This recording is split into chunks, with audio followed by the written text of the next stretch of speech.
Summer holidays வந்தாச்சு, நம்ம GT Holidays வந்தாச்சு. GT Holidays, South India's #1 travel brand. ஆச்சி பாதாம் ட்ரிங்க். ஆச்சி பாதாம் ட்ரிங்க் ஒன்னு வாங்குனா ஒன்னு free. YSR Films Yuvan Shankar Raja தயாரிப்பில் ரியோ ராஜ் நடிக்கும் ஸ்வீட் ஹார்ட் திரையரங்குகளில் வெற்றி நடை போடுகிறது. உடல் மண்ணுக்கு உயிர் தமிழுக்குன்னா இந்த எமோஷனல் டயலாக் எதுக்கு? தமிழை உயிர்ப்போடு அந்த தமிழை நீ என்ன பண்ணிருக்கணும்? இன்னமும் அப்படிதான் வச்சிருக்கதா சொல்றாங்க. ஒரு அரசு ஒரு திட்டத்தை அறிவிக்கும், அந்த திட்ட பலகைகளை படிச்சுட்டு வந்து பேசாதீங்க. கல்வியை நீங்க காவியமயமாக்கணும்னு நீங்க சொல்றல, நீ உன்னை கல்வியை பெரியார் மயமாக்கிருக்கணும்ல, அம்பேத்கரிய மயமாக்கிருக்கணும்ல. இவர்கள் எல்லாரையும் எஜுகேஷன்ல ஒரு மிகப்பெரிய பவர்ஃபுல் சொசைட்டியா மாத்துறதுக்கான ஒரு வேலை திட்டம் இருக்குதுல்ல, அந்த வேலை திட்டத்தை நீங்க பண்ணிருக்கணும். பண்ணீங்களா? ஒரு கட்டிடம் கட்டிடுறது, அப்புறம் டீச்சர் அப்பாயின்மெண்ட் பண்றது, அவங்களுக்கு சம்பளம் கொடுக்கறது கிடையாது. நீங்க பழங்குடி குழந்தைகள் வேற, தலித் குழந்தைகள் வேற, மீனவர் குழந்தைகள் வேற, பிற்படுத்தப்பட்ட குழந்தைகள் வேற. நீங்க அதிகாரம் பெறுவதற்கு நாங்க போராடணும், ஆனா நாங்கள் உரிமை பெறத்துக்கு போராடினாக்கா அது உங்களுக்கு எதிரான போராட்டமா இருக்கும்னா இது ஒரு மக்கள் அரசுக்கான மனநிலை கிடையாது. இது ஒரு சர்வாதிகார மனநிலையை தான் நான் பார்க்கறேன். விஓ ஆபீஸ் எல்லாம் கூட்டு போட்டுட்டீங்க, அரசு அதிகாரிகளோட வாகனங்களை மறிச்சிங்க. இதுல என்ன பிரச்சனை? போராடவே கூடாதா? 150 பேர்ல ஒரு 35 பேர் தான் அதுக்கு எலிஜிபிள் பட்டா கொடுக்கறதுக்கு. ஒரு நாட்டு மக்கள்கிட்ட வீட்டு மனை கேட்கும்போது எலிஜிபிள் இருக்குது, எலிஜிபிள் இல்லைன்னு உங்களுக்கு சொல்ல தெரியுது இல்ல. இந்த வார்த்தையை நீங்க நீங்க சிப்காட் அமைக்கிறதுக்கு வராங்கல்ல, அவங்க கிட்ட கேட்டுருக்கீங்களா? அரசோட திட்டத்துக்கெல்லாம் அவங்களை லிங்க் பண்றது, அரசு சார்ந்த திட்டங்கள் என்பது நீங்க மக்களுக்கானதா இல்ல அரசும் தனியாக தானே இருக்குதா? திராவிடம் என்பது இவங்களுடைய எலெக்ஷன் அஜெண்டாவா இருக்குது. ஆனா திராவிட மக்கள் பற்றி இவங்க கவலைப்படுறது இல்லை. ஏன்னா திராவிட இயக்கம் ஒண்ணுமே செஞ்சதில்லைன்னு சொல்லிட முடியாது. என்ன செஞ்சீங்கன்னு நான் கேட்கிறேன், அது சொல்ல முடியுமா உங்களால? தமிழகத்தில் இங்கே ஒரு பிரச்சனை இருக்குது. இதை நான் இப்போ சொன்னேன்னா அது குற்றச்சாட்டாக மாறும். நக்கீரன் நேயர்களுக்கு வணக்கம். இன்றைய நிகழ்ச்சியின் சிறப்பு விருந்தினர், இயற்கை வள சுரண்டல்களுக்கு எதிராக தொடர்ந்து குரல் கொடுத்து வருபவர் இயக்குனர் திரு கோபி நயினார். வணக்கம். இப்போ சமீப நாட்களாக நீங்கள் கரடிபுத்தூர்லேருந்து காட்டுப்பள்ளியிலேருந்து பல போராட்டங்களில் எந்தவித சமரசமும் இல்லாமல் தரையில் உட்காந்து ஃப்ளெக்ஸ் பேனர்லாம் தூக்கிட்டு போராடிய காட்சிகள்லாம் பலது பார்க்க முடிஞ்சு, அதனால நீங்கள் பலவிதமான பின்விளைவுகள் சந்திக்கக்கூடும் அப்படிங்கிற எச்சரிக்கையும் தாண்டி நீங்கள் போராடிக்கிட்டே இருக்கீங்க. இதில் இப்போ என்ன விதமான முன்னகர்வுகள் நடந்துட்டு இருக்கு சார்? ஒரு பிரச்சனைகளை எடுக்கிறது மட்டும்தான் இப்போ எங்களுடைய வேலை. அதை எங்களுடைய கோரிக்கைகள் நியாயமாக இருக்கும் பட்சத்தில் அதை முடிவுக்கு கொண்டு வர வேண்டியது ஒரு அரசுடைய கடமை. ஒரு மக்கள் அரசு அது எப்பயுமே செய்யும் அப்படின்ற நம்பிக்கை எங்களுக்கு எப்பொழுதும் இருக்குது. இல்லைனா ஒரு மக்கள் அந்த அரசை எப்படி வற்புறுத்துவாங்க போராட்டத்தின் வழியாக அப்படின்ற நம்பிக்கை என்கிட்ட இருக்குது. அதனால் நாங்கள் ஒரு போராட்டத்தை முன்னெடுக்கிற மொழியை அது எப்போ முடியும் அப்படின்லாம் எங்களால் சொல்ல முடியாது. இப்போ அங்கே என்ன சொல்கிறாங்கன்னா, நீங்கள் இந்த விஓ ஆஃபீஸெல்லாம் பூட்டு போட்டுட்டீங்க, அதனால தான் அந்த பிரச்சனை அடுத்த கட்டத்துக்கு போணுச்சு, அரசு அதிகாரிகளோட வாகனங்களை மறிச்சிங்க அப்படின்லாம் தொடர்ந்து புகார் சொல்லி. இது பொய்யான தகவல் இது. ஏன்னா இந்த சம்பவம் நடக்கும்பொழுது நாங்கள் வேறு இடத்துல இருக்கிறோம். எங்களுக்கு ஃபோன் வருது, இது மாதிரி மண் எடுக்க போகிறாங்க பொழுது போலீஸ்லாம் நிறைய நம்ம கரடிபுத்தூர் கிராமத்துக்குள்ளே வந்திருக்கிறாங்க அப்படின்னு. நாங்கள் என்ன கேட்டோன்னா, ஒரு வேளை மண் எடுக்கிற இடத்துல தானே போலீஸ் இருக்கணும், ஏன்னா மக்கள் அவங்க அதுக்கு எதிராக போராடும் பொழுது அங்கே தடுக்கிறதுக்கு. ஆனால் கிராமத்துக்கு ஏன் வராங்க அப்படின்னு நாங்கள் கேட்டோம். தெரிலனா கிராமத்துக்குள்ளே போலீஸ் போட்டிருக்கிறாங்கன்னா சரி, அது ஒரு அச்சுறுத்தலாக இருக்குது, நீங்கள் அதை பற்றி கவலைப்படாதீங்க, நீங்கள் என்ன பண்ணுங்கன்னா ஏதாவது ஒரு பகுதிகளில் உட்காந்து உங்களோட போராட்டத்தை துவங்குங்க அப்படின்றது தான் அங்கே சொல்லப்பட்டது. அப்படி அந்த மாதிரி சொல்லப்பட்டதுக்கப்புறம் எனக்கு அந்த இயக்கத்தோழர்கள் ஃபோன் பண்ணாங்க. ஃபோன் பண்ணி இந்த மாதிரி தொடர் நாங்கள் ஒரு பஞ்சாயத்து ஆஃபீஸ் முன்னால் தான் உட்காந்துருக்குறோம் அப்படின்னு எங்ககிட்ட சொன்னாங்க. சரி உட்காருங்க, அந்த பகுதிகளுக்கெல்லாம் போகாதீங்க, நீங்கள் எதுவும் பிரச்சனை பண்ணாதீங்க அப்படின்னு. ஏன்னா ஒரு இடதுசாரி அமைப்பு, ஒரு தலித் அமைப்புகள்கிட்ட இருக்கிற அந்த அரசியல் அந்த வளர்ச்சி இருக்குது, அது இல்லை அவங்க அந்த பெண்கள்கிட்ட. தன் கிராமத்துக்கு ஒரு பிரச்சனை, நம்ம எல்லாம் கூடி ஒரு இடத்துல உட்காரணும் அப்படின்னு முடிவெடுக்கிற ஒரு மனநிலை மட்டும் தான் அவங்ககிட்ட இருக்குது. அவங்ககிட்ட ஒரு நல்ல முழக்கம் கிட்ட கூட அவங்களுக்கு தெரியாது. அதெல்லாம் அவங்க சைலண்டாக உட்காந்துருக்காங்க. ஆனால் இந்த சூழ்நிலை அவங்கள கைது பண்ணும்போது தான் அவங்க ரியாக்ட் பண்ணுறாங்க. அப்போ அந்த ரியாக்ஷன் எப்படி இருக்குதுன்னா, கைது பண்ணுறதுக்கான வேலையை தானே, வண்டி மறிக்கிறது அந்த மாதிரி எதுவும் செய்யலை. ஏன்னா நாங்கள் என்ன கேட்குறேன்னா, அவங்க ஒரு பகுதியில் உட்காந்து சைலண்டாக இருக்கிறாங்க, மண் எடுக்கிற பகுதிக்கும் ஒரு டிஸ்டன்ஸ் இருக்குது. இதில் என்ன பிரச்சனை? போராடவே கூடாதா? இதில் கிராவல் மண் எடுக்கிறது ஒரு பிரச்சனைனா, இன்னொரு பிரச்சனை பட்டா கேட்டு அங்கே நடக்கக்கூடிய போராட்டங்கள். அதில் ஆட்சியர் என்ன சொல்கிறாருன்னா, 150 பேரில் ஒரு 35 பேர் தான் அதுக்கு எலிஜிபிள் பட்டா கொடுக்கறதுக்கு அப்படின்னு அவர்.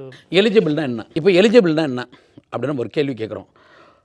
உன் நாட்டில் ஒரு குடிமகன் எனக்கு வீட்டு மனை இல்லை அப்படின்னு சொல்லும்போது இவங்க சொல்கிற எலிஜிபிள் என்னவாக இருக்குதுன்னா, உங்கள் அப்பாவுக்கு வீட்டு மனை கொடுத்துட்டோம், அதனால் உனக்கு நாங்கள் தர முடியாது அப்படின்னு சொல்கிறாங்க. எங்கள் அப்பாவுக்கு நீங்கள் எவ்வளோ வீட்டு மனை கொடுத்தீங்கன்ற ஒரு கேள்வி இருக்குது இல்லை, அது எத்தனை சென்ட்டு? இப்போது ஒரு 30 வருடங்களுக்கு முன்னால் 20 வருடங்களுக்கு முன்னால் எங்களுக்கு ஒரு வீட்டு மனை கொடுக்குறீங்க, அதுக்கப்புறம் அந்த வீட்டில் ஒரு 4 குழந்தை பிறகுது. அப்போ அந்த 4 குழந்தைக்கான வீடு யார் கொடுப்பாங்க? அப்போ அந்த 4 குழந்தைகளும் அவங்களுக்கு திருமணம் ஆகி அதுக்கப்புறம் அவங்களுக்கு பிறக்கிற குழந்தைகள் எல்லாம் அந்த 2.5 சென்ட்லேயே இருப்பாங்களா? இது ஒரு அரசு சிந்திக்காதா? அப்போது தான் சொந்த ஒரு நாட்டு மக்கள்கிட்ட வீட்டு மனை கேட்கும்பொழுது நீங்கள் வந்து உங்களுக்கு எலிஜிபிள் இருக்குது, எலிஜிபிள் இல்லைன்னு உங்களுக்கு சொல்ல தெரியுதில்ல. இந்த வார்த்தையை நீங்கள் வந்து பல்வேறு முதலாளிகள் வந்து இங்கே சிப்காட் அமைக்கிறதுக்கு வராங்கல்ல, அவங்கக்கிட்ட கேட்டுருக்கிறீங்களா? பலமுறை சொல்கிறேன். இதை சுதந்திரம் அடைஞ்ச இத்தனை ஆண்டு காலத்துக்கு அப்புறமும் ஒருத்தன் வந்து எனக்கு வீட்டு மனை இல்லை அப்படின்னு வந்து இந்த அரசுக்கிட்ட விண்ணப்பிக்கிறாண்டானாக்கா அந்த அளவுக்கு நீங்கள் வந்து கவனம் செலுத்தாமல் இருக்கிறது வந்து இது உங்களுக்கு அவமானம் இல்லையா? தன் சொந்த மக்களுக்கு வீட்டு மனை இல்லைன்றதை வந்து குறைஞ்சபட்சம் நீங்கள் வந்து ஆய்வு பண்ணாமல் கூட இருக்கிறீங்க.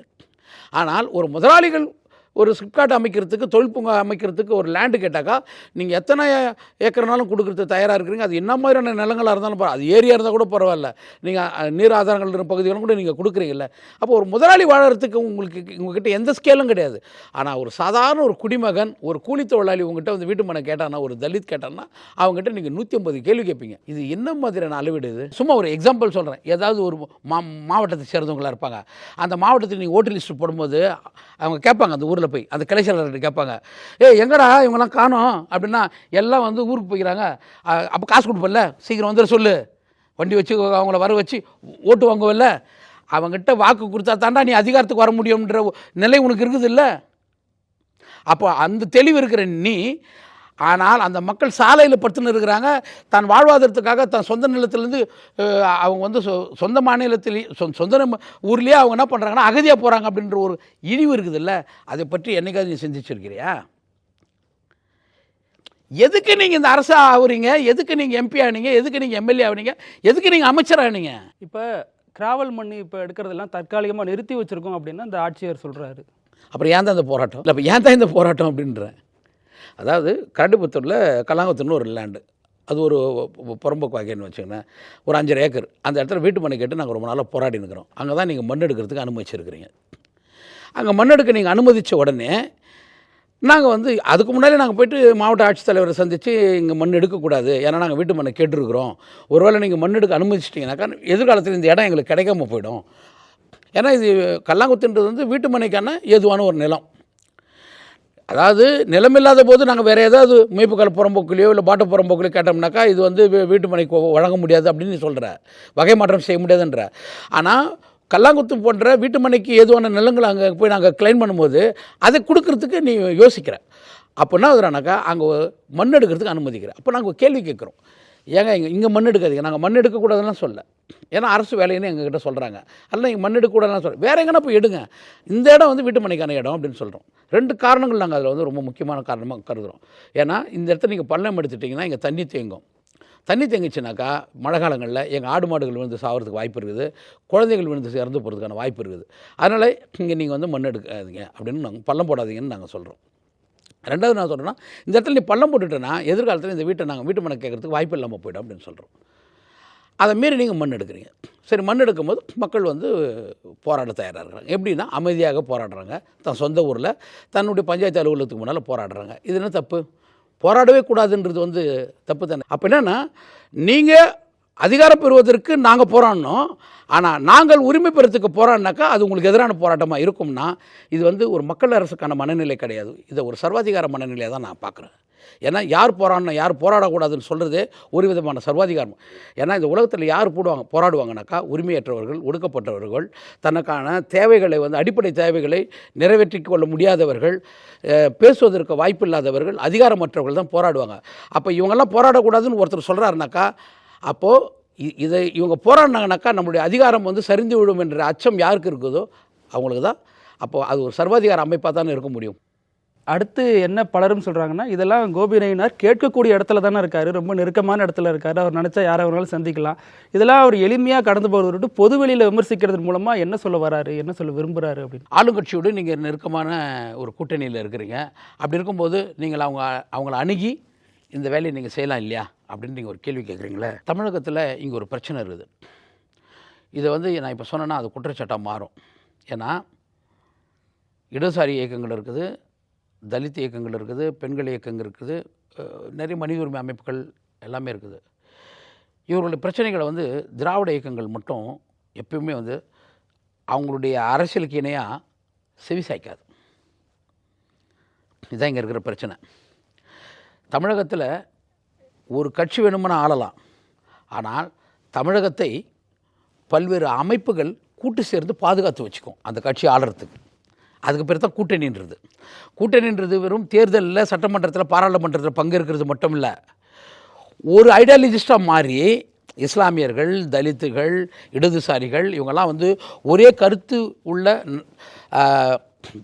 நபர்களாக மாறி ஒரு அரசை இவங்க உருவாக்குவாங்க. அப்போ இந்த அரசு எப்படி இருக்கணும்னா, இந்த மக்களுக்கு என்னென்ன பிரச்சனை, இந்த நாட்டில் என்னென்ன மாதிரியான சிக்கல்கள் உருவாகுதோ அப்போ இவங்களுடைய எல்லாருடைய ஆலோசனைகளும் அது கேட்குற ஒரு அமைப்பாக இது மாறணும். ஆனால் இது மாற மாட்டேங்குது. அரசான உடனே இந்த கூட்டணி அரசுகளுக்கு உங்களுக்கு இத்தனை சீட்டு கொடுத்துட்டோம், நீங்கள் எம்எல்ஏ ஆகிட்டீங்க இல்லை எம்பி ஆகிட்டீங்க, அதோடு முடிச்சுங்க உங்கள் கதையை. முடிவெடுக்கிற எல்லா விதமான தகுதியும் எல்லா அதிகாரமும் எங்களுக்கு மட்டுமே இருக்குதுன்றது ஒன்று இருக்குது இல்லை. இப்போ நீங்கள் அதுக்கு உடனே இன்னொரு கேள்வி, இப்போ தான் அனைத்து கட்சி கூட்டம் நடத்தணும். அனைத்து கட்சி கூட்டம் நடத்துறதுக்கான அடையாளம் என்னென்னா, நாங்கள் எல்லாம் ஒன்றா இருக்கிறோன்றதுக்கான அடையாளமே ஒழிய வேறு எதுவும். கொள்கை ரீதியாக அவங்க இருக்கிறாங்க. நீங்கள் அரசோட திட்டத்துக்கெல்லாம் அவங்கள லிங்க் பண்ணுறது சரியாக இருக்கும். அரசு சார்ந்த திட்டங்கள் என்பது வந்து நீங்கள் வந்து மக்களுக்கானதா இல்லை அரசுன்னு தனியாக தானே இருக்குதா? அரசுன்னு தனியாக தானே ஒன்று இருக்குதா? மக்களுக்கானது தான் அரசு. மக்களுக்கானது தான். இப்போது இந்த நிலம் வந்து அரசு நிலம்னு நீங்கள் சொல்கிறீங்களே, இந்த அரசு உருவாகிறதுக்கு முன்னால் இந்த நிலத்தை பாதுகாத்து வச்சுருந்தவங்க நாங்கள். கடற்கரை ஓரங்கள்லாம் யார்கிட்ட இருந்தது? மீனவர்கள். இதனால தான் நாங்கள் சொன்னோம், திராவிடம் வேறு, திராவிட மக்கள் வேறு. திராவிடம் என்பது இவங்களுடைய எலெக்ஷன் அஜெண்டாவாக இருக்குது. ஆனால் திராவிட மக்கள் பற்றி இவங்க கவலைப்படுறதில்லை. ஏன்னா கடற்கரை ஓரம் முழுக்க இருந்த மீனவர்களுடைய அந்த உரிமை நிலம் இருக்குதுல்ல, இன்றைக்கி அது யார் கையில் இருக்குது? மீனவர்கள் அங்கேருந்து எங்கே இருக்கிறாங்க? இப்போது அங்கேருந்து பல கிலோமீட்டர் தள்ளி அனுப்பப்பட்டிருக்கிறாங்க. அந்த இடம்லாம் என்னவா இன்னும் 20-30 வருடங்கள் ஆக போகுது. காடுகள் யார் கையில் இருக்குது? பழங்குடிகள் வந்து திராவிடர்கள் கிடையாதா? மீனவர்கள் திராவிடர்கள் கிடையாதா? தலித்துகளுடைய வாழ்வு இன்றைக்கி என்னவா மாறி இருக்குது? எப்படி அவங்க வந்து உதிரிகளாக மாறினாங்க? திராவிட இயக்கம் ஒன்றுமே செஞ்சதில்லைன்னு சொல்லிட முடியாதுல்ல தலித்துகளுக்கும் பழங்குடிகளுக்கும். அதாவது நீங்கள் என்ன செஞ்சீங்க அப்படின்றத பற்றியான விவாதத்துக்குள்ளே நான் வரவே இல்லை. அந்த விவாதம் எனக்கு வந்து தேவையும் இல்லை. ஏன்னா என் வாழ்க்கை என்னவாக இருக்குதுன்றதுக்கு நான் தான் சாட்சி. என் வாழ்க்கையில் எதுவுமே நடக்கலை அப்படின்றதுனால தான் நான் இதை பேசுகிறேன். ஆனால் நீங்கள் எனக்கு செஞ்சீங்கன்னு நீங்கள் சொன்னீங்கன்னா என்னதுன்னு தான் நான் உங்களை கேள்வி வைப்பேன். என்ன செஞ்சீங்கன்னு நான் கேட்குறேன். அது சொல்ல முடியுமா உங்களால்? சரி, நீங்கள் கல்வியை பற்றி பேசுகிறீங்களே, இப்போ நம்ம வந்து இது இன்னும் ரொம்ப ஆழமாக நம்ம இதை பற்றி பேசலாம். இப்போது நீட் அப்படின்ற ஒரு விஷயத்தை நம்ம பேசுகிறோம். ஒடுக்கப்பட்ட மக்கள் அதிகாரத்திற்கு வந்து தடுக்க முடியாது. ஏன்னா கல்வி என்பது ஒரு ஜனநாயகத்தின் அடிப்படையில் பரவலாக எல்லாருக்கும் போய் சேர வேண்டிய ஒரு அரசு கடமையாக மாறி இருக்கிறது. அப்போ அரசு கடமையாக மாறும்போது அது யாராலையும் தடுக்க முடியாதுன்ற நிலை வரும்பொழுது அதை ஃபில்டர் பண்ணலாம் அப்படின்ற ஒரு இடத்துக்கு வந்து ஒரு குறுக்கு வழி அவங்க கண்டுபிடிக்கிறாங்க. இது வந்து உலகம் முழுவதும் கருப்பர்களுக்கு எதிராக வெள்ளை அரசுகள் செய்த மிகப்பெரிய வேலை தான். எப்பயுமே என்ட்ரன்ஸ் எக்ஸாமினேஷன்றது என்னன்னாக்கா படித்த குழந்தைகளை வந்து ஃபில்டர் பண்ணுறது தான். இப்போ நான் டாக்டராக படிக்கணும்னு நான் முடிவு எடுத்துட்டேன்னா அதுக்கு டாக்டராக தான் நான் படிக்கணும். அதுக்கு முன்னால் நான் ஏன் ஒரு எக்ஸாம் எழுதணும்? நீ படிக்கலைன்னா நீ படின்னு சொல்கிறது தான் அரசுடைய கடமையை ஒழிய நீ படிக்கிறதுக்கு தகுதியானவனா அப்படின்னு என்னை வந்து அது டெஸ்ட் பண்ணணுன்னாக்கா அது என்னுடைய அரசு இல்லை. இது ஃபில்டர் பண்ணுற விஷயம் உங்களுக்கு புரிஞ்சிச்சு இல்லை? நீங்கள் என்ன பண்ணிடணும்? நீட்டை மட்டும் எதிர்த்தீங்கன்னாக்கா அது பொலிட்டிக்கல் அஜெண்டா. ஆனால் அப்போ இவங்க யாரை குறி வைக்கிறாங்க? குறிப்பாக தலித் மக்களை குறி வைக்கிறாங்க, குறிப்பாக மிகவும் பிற்படுத்தப்பட்ட மக்களை குறி வைக்கிறாங்க, குறிப்பாக பழங்குடி மக்களை குறி வைக்கிறாங்க, குறிப்பாக மீனவ மக்களை குறி வைக்கிறாங்கனாக்கா இந்த மக்களுக்கு நம்ம கல்வியை வழங்குவதில் நம்ம வந்து முழுமையான கவனத்தை செலுத்தணும். ஒரு ஸ்பெஷல் அஜெண்டா இங்கே உருவாயிருச்சுனாக்கா அது ஒரு சோஷியல் ஜஸ்டிஸ்க்கான அஜெண்டா. வெறும் நீட்டை எதிர்த்திங்கனாக்கா அது ஒரு எலக்ட்ரோ பாலிட்டிக்ஸ். இவர்கள் எல்லாரையும் எஜுகேஷனில் ஒரு மிகப்பெரிய பவர்ஃபுல் சொசைட்டியாக மாற்றுறதுக்கான ஒரு வேலை திட்டம் இருக்குதுல்ல, அந்த வேலை திட்டத்தை நீங்கள் பண்ணியிருக்கணும். பண்ணிங்களா? நான் என்ன சொல்கிறேன்னா இன்றைக்கி ஆதி திராவிட பள்ளிகளுக்கு போங்க அப்படின்ற. ஏன்னா எஜுகேஷன்ஸுன்றது நீங்கள் நினைக்கிற மாதிரி ஒரு கட்டிடம் கட்டிடுறது அப்புறம் டீச்சர் அப்பாயின்மெண்ட் பண்ணுறது அவங்களுக்கு சம்பளம் கொடுக்கறது கிடையாது. இங்கே பழங்குடி குழந்தைகள் வேறு, தலித் குழந்தைகள் வேறு, மீனவர் குழந்தைகள் வேறு, பிற்படுத்தப்பட்ட குழந்தைகள் வேறு, மிகவும் பிற்படுத்தப்பட்ட குழந்தைகள் வேறு, அப்பா இல்லாத அம்மா மட்டும் இருக்கிற விதவைகளுடைய குழந்தைகள் வேறு இல்லைங்களா? அதுக்கப்புறம் வந்து பொருளாதாரத்தில் பின்தங்கி இருக்கிற குழந்தைகள் வேறு. எல்லா குழந்தைகளுக்கு பின்னாலேயும் ஒரு எக்கனாமிக் பின்னடைவு இருக்குது. இந்த பொருளாதாரம் தான் இந்த குழந்தைகளை படிப்பதற்கான எல்லா விதமான வசதிகளையும் அது ஏற்படுத்தியிருக்கும். ஒரு தலித் குழந்தைகள் வீட்டில் அவங்க படிப்பதற்கு ஏதுவான என்னென்ன காரணங்கள் இருக்குதுன்னா ஒரு காரணமும் இருக்காது. ஆனால் படிக்கணுன்ற நோக்கம் மட்டும்தான் இருக்கும். ஆனால் இந்த நிலைமை ஒரு வசதியான குழந்தைகளுக்கு கிடையாது. ஒரு பழங்குடி குழந்தைகளுக்கு கல்வி சொல்லித்தரத்துக்கு அந்த ஊர்லேயே யாருமே இருக்க மாட்டாங்க. மத்திய அரசு நிதி தராத போதும் தனது நிதியை பயன்படுத்தி தானே இப்போ பண்ணிகிட்டு இருக்கு கல்விக்கு. இந்த சூதாட்டத்துக்குள்ளே நான் வரல, நிதி தரலன்றதுலேருந்து பேசலை. நீங்கள் எப்பொழுது அதிகாரத்திற்கு வந்தீர்களோ அன்னையிலிருந்து நீங்கள் உடனடியாக செய்த வேலையை நான் ஒன்று வேணாம். நாம் வந்து ஆதி திராவிட பள்ளிகளுக்கெல்லாம் போகலாமா? அந்த கட்டிடங்கள் எப்படி இருக்குதுன்னு பார்ப்போமா? அங்கே இருக்கிற டீச்சர்ஸுங்க எப்படி இருக்கிறாங்க பார்ப்போமா? அங்கே இருக்கிற கல்வி நிலைகளை பார்ப்போமா? அவங்க வந்த உடனே கல்வியை வந்து நீங்கள் காவியமயமாக்கணும்னு நீங்கள் சொல்கிறல்ல, அங்கே நீ வந்து உன்னை கல்வியை பெரியார் மயமாக்கிருக்கணும்ல, அம்பேத்கரிய மயமாக்கிருக்கணும்ல, காகிதம் இல்லத்து வழியாக மயமாக்கிருக்கணும்ல, அயோத்தியாச பண்டிதனுடைய மாற்றிருக்கணும். நீ ஆக்கலை. அந்த வழியாக போக விடாமல் தடுக்கிறது அந்த கல்வி திட்டம் அப்படிங்கிறாங்க. அதுக்கு தானே நம்ம ஒரு அரசியல் உருவாக்கணும். இப்போது நம்ம ஒரு ஒரு ஒரு மாற்றை கண்டுபிடிச்சிட்டோம்ல, திராவிட பாலிடிக்ஸ்னு கொண்டு வந்துட்டோம்ல, பகுத்தறிவு, சுயமரியாதை, இந்த வார்த்தைகள்லாம் எது? இப்போ சுயமரியாதையோடு இருக்கணும், மானம் பெரிது, இப்படிலாம் நம்ம பேசுகிறோம்ல, இதெல்லாம் எதுக்கு? வெறும் வார்த்தையா? உடல் மண்ணுக்கு உயிர் தமிழுக்குன்னா இந்த எமோஷனல் டைலாக் எதுக்கு? தமிழை உயிர்ப்போடு வச்சுக்க. அப்போ அந்த தமிழை நீ என்ன பண்ணிருக்கணும்? இன்னமும் அப்படி தான் வச்சிருக்கதா சொல்கிறாங்க. மும்மொழி திணிப்புலாம் அதனால தான் நாங்கள் எதிர்க்கிறோம்னு சொல்கிறோம். இல்லை, நான் என்ன சொல்கிறேன்னா, எப்பயுமே நீங்கள் வந்து ப்ராக்டிக்கல் பேசுங்க. ஒரு அரசு ஒரு திட்டங்களை, அது எந்த அரசாக இருந்தாலும் சரி, நான் சொல்கிறேன் பொதுவாக உலகம் முழுவதும் சொல்கிறேன் நான், ஒரு அரசு ஒரு திட்டத்தை அறிவிக்கும், அந்த திட்ட பலகைகளை படிச்சுட்டு வந்து பேசாதீங்க. இல்லை சார், நீங்கள் இல்லை, தயவுசெய்து அரசு ஒரு திட்டத்தை அறிவிக்கும், அந்த திட்ட பலகை படிச்சுட்டு வந்து பேசாதீங்க. அப்படி பேசுனாக்கா அது யாருடைய வயிற்றுச்சலை கொட்டிக்கனாக்கா அந்த திட்டத்தால் பயனடை அடைந்த அந்த மக்களுடைய வயிற்றுச்சலை கொட்டிக்கும். 30 வருடங்களுக்கு முன்னால் காலனிகள் அப்படி தான் இருந்துச்சு, யாருமே படிச்சிருக்க மாட்டாங்க. அந்த குழந்தைங்களாம் பேக்க மாட்டிங்கன்னா அதுங்களே ஸ்கூல் போகணுன்ற உணர்வோடு அதுவே போய் டீச்சர்ஸ்னா சொல்லி தராங்க. அப்படி வந்து இரவு பாடசாலை நடத்தி, அம்பேத்கர் இரவு பாடசாலை, தாத்தா ரெட்டமலை சீனிவாசன் இரவு பாடசாலை, இல்லைனா இமானுவேல் சேகரன் இரவு பாடசாலை, இப்படிலாம் இரவு பாடசாலைகளை நடத்தி தன் சொந்த உழைப்பால் இன்றைக்கி கல்வி கற்றுருக்குறாங்கன்னா, இன்றைக்கி நான்லாம் படிச்சிருக்கிறேன் அப்படின்னாக்கா அதுக்கு இந்த அரசு காரணமே கிடையாது. ஏன்னா நான் படித்தேனா இல்லையான்னு இந்த அரசு என்ன ஒரு நாள் கூட கேட்கல, செக் பண்ணல. என்ன தலித்துகள் பகுதிகளில் போயிட்டு கம்யூனிஸ்டுகள் போய் இரவு பாடசாலைகளுக்குள்ளே கற்றுக் கொடுத்தாங்க. 2 வேலை செஞ்சாங்க. ஒரு பக்கம் எங்களுக்கு வந்து படிக்கிறது சொல்லி கொடுத்தாங்க, இன்னொரு பக்கம் இடதுசாரி அரசியலை எங்களுக்கு வந்து நாங்கள் என்ன வயதோ அந்த வயதுக்கு ஏற்ற மாதிரி எங்களுக்கு ஒரு அரசியலை சொல்லி கொடுத்தாங்க. நாங்கள் இப்படி தான் வளர்ந்தோம். ஏன் இடைநிறுத்தம் ஏற்படுகிறது? கல்வியின் மீது மிகப்பெரிய தாக்கம் தனக்கு ஏற்படாத போது, கல்வி மிகப்பெரிய சுமையாக மாறும்பொழுது எனக்கு இடைநிறுத்தம் ஏற்பட்டுரும். அதனால தானே சார் 8th வரைக்கும் ஆல் பாஸ்லாம் கொண்டு வந்தாங்க. ஏங்க அதை செய்கிறீங்க? ஏன் அதாவது ஒரு பிழையை இன்னொரு பிழையின் மூலமாக அதை சரிப்படுத்தாதீங்கன்றேன். 8வது வரைக்கும் அவன் படித்து பாஸ் பண்ணுறதுக்கான சக்தியை அவனுக்கு உருவாக்கி கொடுங்க, அப்படி ஒரு உளவியல் அவனுக்கு உருவாக்கி கொடுங்கன்னு தான் நாங்கள் கேட்குறோம். நான் சொல்கிறது உங்களுக்கு புரியுதா? நீ படித்தாலும் படிக்கலனாலும் நீ அதை கடந்து போ அப்படின்னு சொல்கிறது வந்து, உனக்கு வேணும்னா இந்தியாவில் தமிழகத்தில் இந்த மாவட்டத்தில் எத்தனை மாணவர்கள் கல்வியாளர்கள் அப்படின்னு ஒரு சதவீதம் போடுறதுக்கு பயன்படும். ஆனால் என் வாழ்க்கையில் இது எந்த விதத்திலையும் பயன்படாது. இப்போ திருவள்ளூர் மாவட்டத்தில் 98% பேர் படிச்சிருக்கிறாங்க. சரி, 98% பேர் என்ன இருக்கிறாங்கன்னா அவங்களுக்காக எழுத தெரியாது. அப்புறம் எதுக்கு அவன் படிக்கணும்? இதுவே முதல்ல பொய்ன்ற, இதுவே ஒரு பிழைன்னு சொல்கிறேன். அதனால தான் நான் சொல்கிறேன், நீட் உனக்கு வந்து பொலிட்டிக்கல் அஜெண்டாவா, சோஷியல் ஜஸ்டிஸ் சமூக நீதிக்கான அஜெண்டாவா?